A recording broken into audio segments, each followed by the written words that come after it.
ഈ ശനിയാഴ്ച ശിശുദിനമല്ലേ? ശരിയാ.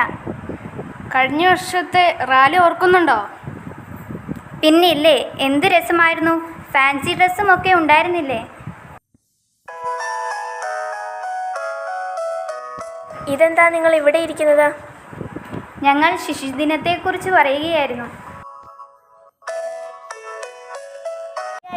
ശിശുദിനമല്ലേ, ഇങ്ങനെ ഇരുന്നാൽ മതിയോ? ഈ കൊറോണ കാലത്ത് നമ്മൾ എന്ത് ചെയ്യാനാ?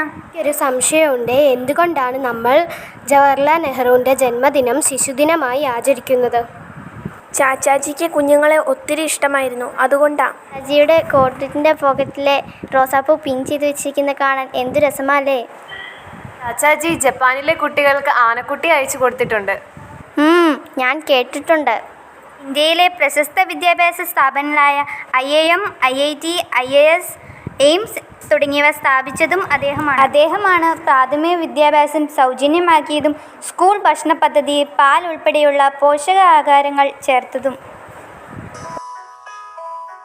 ഈ വർഷം നമ്മൾ എങ്ങനെ ശിശുദിനം ആഘോഷിക്കുമല്ലേ? ഈ കൊറോണ കാലത്തോ നല്ല രസമായി. എന്ത് ശിശുദിനം?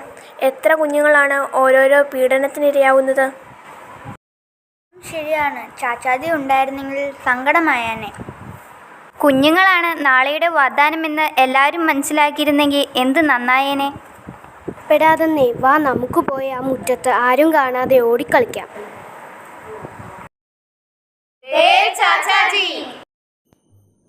ജവഹർലാൽ നെഹ്റു, ഭാരതത്തിലെമ്പാടുമുള്ള കുഞ്ഞുങ്ങൾ സ്നേഹത്തോടെ ഓർക്കുന്ന നാമം. കുഞ്ഞുങ്ങൾക്ക് വേണ്ടി സമയം കണ്ടെത്തിയ രാഷ്ട്രീയക്കാരൻ. കുഞ്ഞുങ്ങൾ അത്രയധികമൊന്നും പരിഗണിക്കപ്പെടാതിരുന്ന സ്വാതന്ത്ര്യാനന്തര കാലഘട്ടത്തിൽ ജവഹർലാൽ നെഹ്റുവിൻ്റെ ശിശുസ്നേഹം ഊഷ്മളമായ കാഴ്ചയായിരുന്നു. അദ്ദേഹത്തിൻ്റെ അഭിപ്രായത്തിൽ ഒരു പൂന്തോപ്പിലെ കുഞ്ഞു മുകുളങ്ങളാണ് കുഞ്ഞുങ്ങൾ. നവംബർ 20 ആഘോഷിച്ചു വന്നിരുന്ന ശിശുദിനം ചാച്ചാജിയുടെ മരണശേഷം 1964 മുതൽ അദ്ദേഹത്തിൻ്റെ ജന്മദിനമായ നവംബർ 14 ആചരിക്കാൻ തീരുമാനമെടുത്തു. കുഞ്ഞുങ്ങളെ ഇത്രയധികം സ്നേഹിച്ച മറ്റൊരു നേതാവില്ല. ആശങ്കയുടെ കറുത്ത മേഘങ്ങൾ ശിശുമാനസങ്ങളെ അലോസരപ്പെടുത്തുമ്പോഴും ശോഭനമായ ഭാവി മുന്നിൽ കാണുവാൻ തന്നെയാണ് കുഞ്ഞുങ്ങൾക്കിഷ്ടം. അവകാശങ്ങൾ പിടിച്ചു വാങ്ങാനറിയാത്ത ഏതൊരു പിഞ്ചു കുഞ്ഞിനും നിയമം കാവലാളാകുന്ന കാലത്തെ സ്വപ്നം കണ്ടുകൊണ്ട് 1000 പനിനീർ പൂക്കളോടെ ഞങ്ങൾ നേരുന്നു.